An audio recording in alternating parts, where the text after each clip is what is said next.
Bonsoir Jean-Rémy Girard.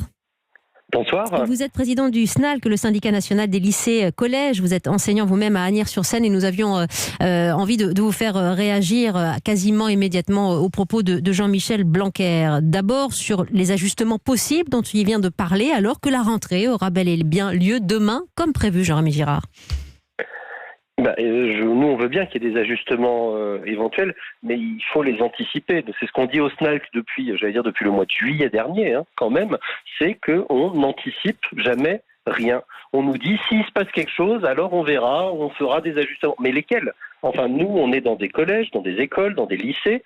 C'est des organisations, c'est des emplois du temps, c'est des personnels, c'est des masses d'élèves, c'est plusieurs milliers dans certains cas.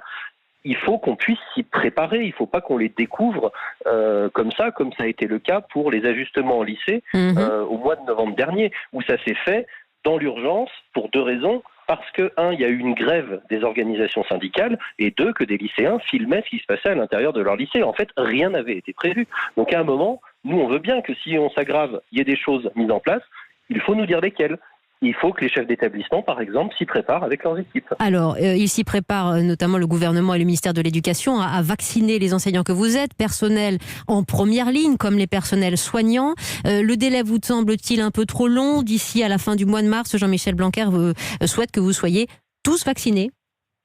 Alors, le président de la République a dit que la vaccination n'était pas obligatoire. Nous, au SNALC, on n'est pas là pour dire qu'il faut se faire vacciner ou il ne faut pas se faire vacciner. C'est une question de protection et de santé publique, bien sûr. Mais ça, on est entièrement d'accord. Il n'y a pas de souci. Nous, ce que l'on dit, c'est qu'il y a énormément de personnels qui veulent se faire vacciner, très clairement.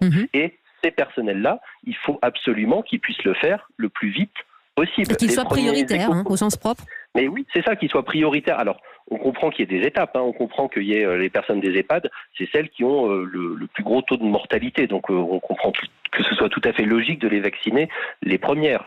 Maintenant, dans les personnels, hors personnes très à risque, dans les EHPAD ou personnels soignants, il nous semble que les personnels de l'éducation nationale font partie de ceux qui sont le plus au contact avec du public, et notamment avec du public qui, lui, sera vacciné en dernier. Parce que nos élèves, on ne sait pas quand ils seront vaccinés. Donc dès que les personnels des EHPAD auront été vaccinés, vous souhaitez être ajouté à la liste comme personnel prioritaire. Jean-Rémy Girard, les tests dans les lycées, les tests antigéniques notamment, vous y êtes favorable de nouveau pour cette rentrée de janvier de manière accélérée ?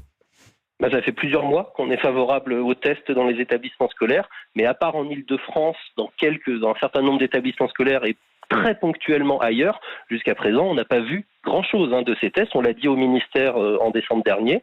On va avoir une réunion là dans quelques jours, le 7, où on va pouvoir remettre ça sur la table pour savoir un petit peu où on en est. On a pris énormément de retard sur la campagne de tests dans les établissements scolaires. C'est une certitude, ça. Jean-Rémy Girard, merci, président du syndicat national des lycées, collèges et enseignants. Vous étiez avec nous en direct sur Europe 1.